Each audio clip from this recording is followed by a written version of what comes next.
For countless cycles, the war raged on.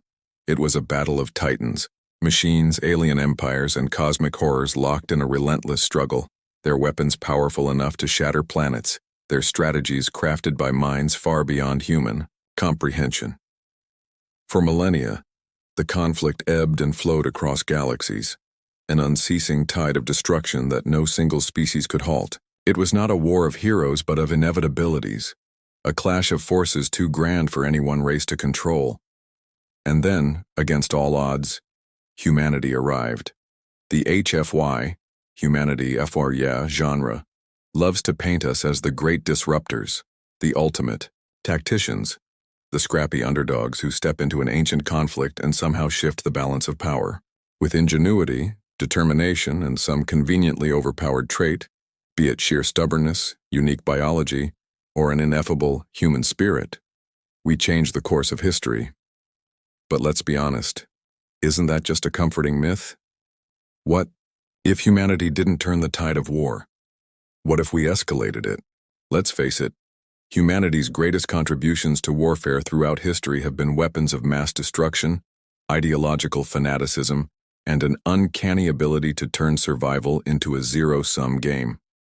We don't just fight wars, we industrialize them, refine them, make them devastatingly efficient.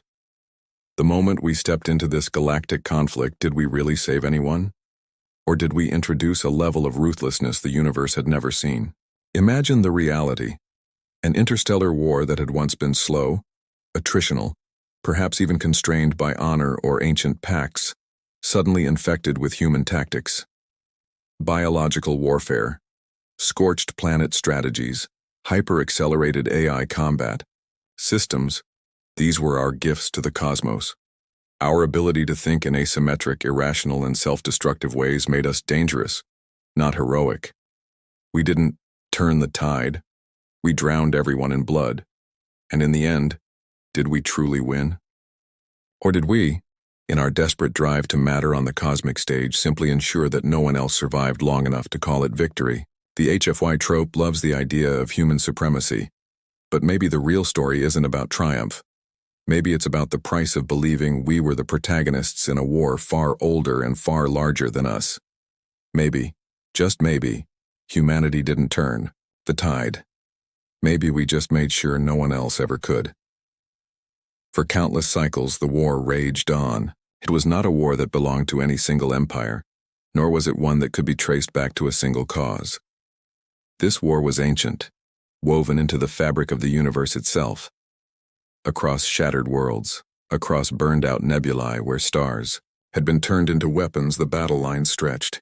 It was a war fought by civilizations that had transcended mortality, by machines that had outlasted their makers, by entities so vast that lesser minds could not comprehend their goals. And then, against all odds, humanity arrived. The HFY, humanity, genre loves to paint us as the great disruptors, the plucky underdogs who step onto the galactic stage and, against all reason, matter. Humanity, with its impossible ingenuity, its relentless drive, its supposed uniqueness, becomes the species that changes the fate of an entire war. But what if that wasn't the story? What if we didn't turn the tide, as the tales so often claim? What if we made things infinitely worse? The myth of human exceptionalism science fiction has long played with the idea that humanity's strength lies in its adaptability, its resilience, or its sheer unpredictability. That against the cold logic of machine intelligences or the stagnation of ancient empires, humans bring something ineffable, something that allows us to win.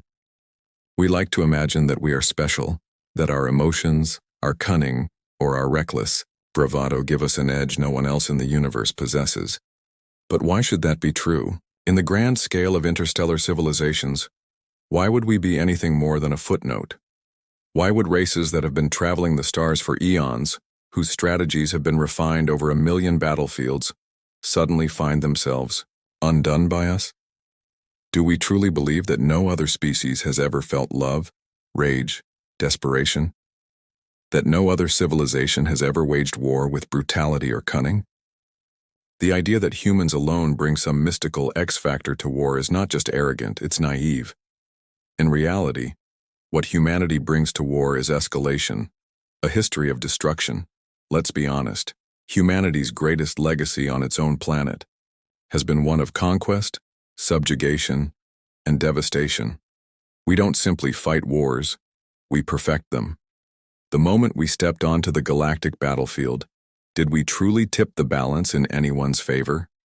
Or did we introduce something the universe had never seen before? An enemy willing to burn everything rather than lose? The great civilizations that had fought this war for ages may have battled with restraint, with rules of engagement shaped by ancient codes of honor. But then we came along, with our scorched earth tactics, our biological weapons, our doctrine of mutually assured destruction. Did we stop the war? Or did we make it so apocalyptic, so utterly unsustainable that nothing was left standing?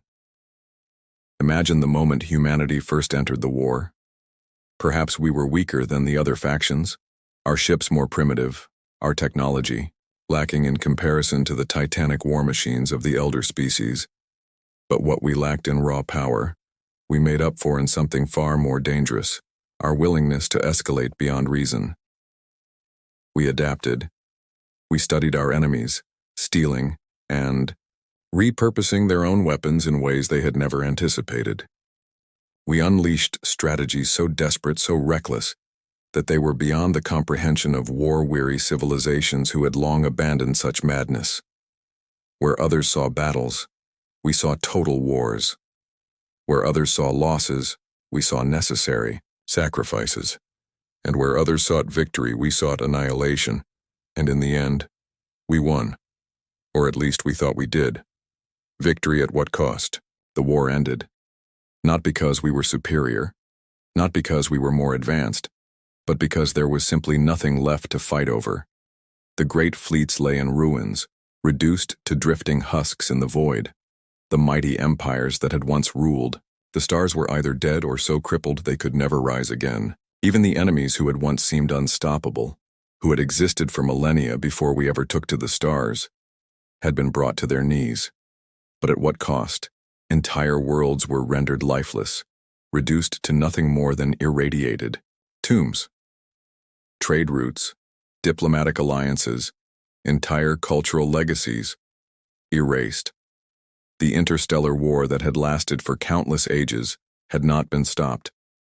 It had simply been brought to an end in the only way humanity knew how, through total destruction.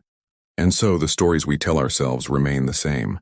We pat ourselves on the back, claiming victory, claiming that we turned the tide. We rewrite history to frame ourselves as the heroes, the ones who saved the galaxy from endless war. But we never ask the harder question, if we were truly the saviors, then why is there no one left to save? The unanswered question the HFY trope loves to indulge in the fantasy that humanity is always the game changer, the ultimate force of ingenuity and willpower that reshapes the universe. But sometimes, change is not salvation. Sometimes the thing that shifts the balance is not a hero but a catastrophe. Maybe humanity didn't win the war. Maybe we were the last mistake the universe ever made.